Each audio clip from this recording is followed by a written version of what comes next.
É difícil lidar com os conflitos nas empresas familiares? Sim, é bastante difícil. Você pode passar por situações que são completamente incontroláveis, essas situações. Ou seja, e ainda mais pelo número de empresas familiares que têm conflito, são as pesquisas mostrando praticamente 85% delas, seja de pequeno, de médio ou de grande porte, e às vezes a gente não observa, mas os conflitos existem na família e esses conflitos impactam na gestão da própria organização. E seguramente, em determinadas situações, a figura do mediador societário, do mediador familiar, se faz muito importante, porque sem essas pessoas, a família muitas vezes não tem uma certa neutralidade, as discussões nas reuniões acabam indo para outro lado e não com a profissionalização que você gostaria de ter. É muito comum, eu mesmo já presenciei, você às vezes vê brigas entre um pai e uma filha, entre o pai e um filho, que a discussão ela começa até com relação à produção, ou ela começa em relação, muitas vezes, a alguma operação da própria organização. E no meio do caminho, a discussão entre o pai e a filha vai para o valor, talvez, que ela tenha gasto ou que vai gastar no casamento de uma outra filha. Quer dizer, uma questão de comportamento, uma questão familiar que não deveria ter interferência na gestão, mas no fundo ela está cutucando aquela pessoa e quando surge um momento de discussão, quando surge um momento de conflito, aí tudo vem ladeira abaixo. Quer dizer, você tem vários tipos de conflitos, talvez aqueles mais significativos são pais e filhos e entre irmãos. Quer dizer, é comum a pessoa falar, mas será que tem entre irmãos? Então, a pergunta que a gente tem que fazer é, você seria sócio do seu irmão se você pudesse ter tido essa escolha? Porque a empresa familiar é uma sociedade imposta. Você não vai exatamente escolher quem você vai ter sócio. E aí o que acontece? A disputa, muitas vezes, pelo amor dos pais, ela causa um problema muito grande.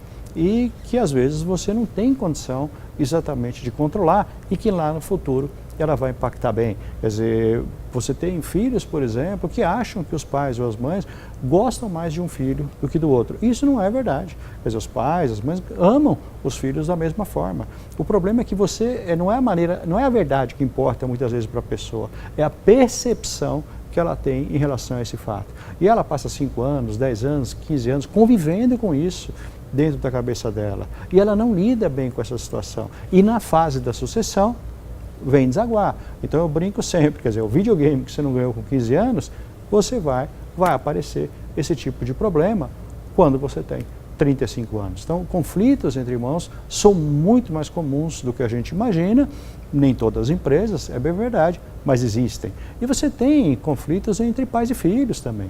Quer dizer, o que você ocorre muitas vezes, o filho entra para trabalhar na empresa, não deveria acontecer isso que eu vou falar agora para vocês, mas existe em determinadas situações ciúme por parte, muitas vezes, dos fundadores em relação aos filhos no crescimento da carreira dessa pessoa. Isso não é explícito, mas de fato a gente percebe em algumas situações, não é a maioria, mas em alguns casos isso de fato existe. Então você tem a gestão, muitas vezes é um outro problema. Os fundadores têm um estilo de gestão, os sucessores querem um outro estilo de gestão.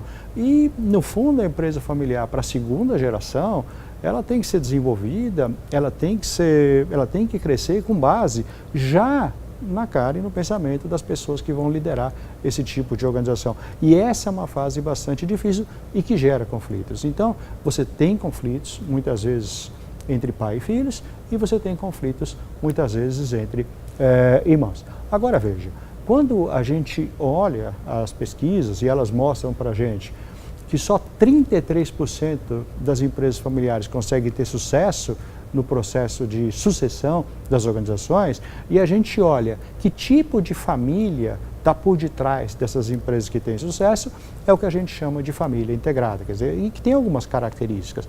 As pessoas se preocupam umas com as outras, existe um espaço de socialização, saem juntas, vão em eventos juntos, os valores são homogêneos. E isso é bastante importante, sobretudo quando a família vai crescendo e vão tendo outras famílias, os valores acabam sendo heterogêneos. E isso, muitas vezes, é o início de um conflito. Um outro aspecto, muitas vezes, que você trabalha nesse tipo é a comunicação. Quer dizer, a comunicação nas famílias integradas, que ajudam no sucesso dessa empresa, mas é importante você entender que não é só a característica da família que vai ajudar no processo de ação, mas colabora bastante, está ligada à comunicação. Uma comunicação aberta, uma comunicação fluida, e exista, é mais uma característica, um membro que está preocupado com essa harmonia, e coisa que a gente não identifica. Às vezes você fica muito mais preocupado com quem vai ser o sucessor ou a sucessora, e você não identifica que existe alguém na família que cria essa liga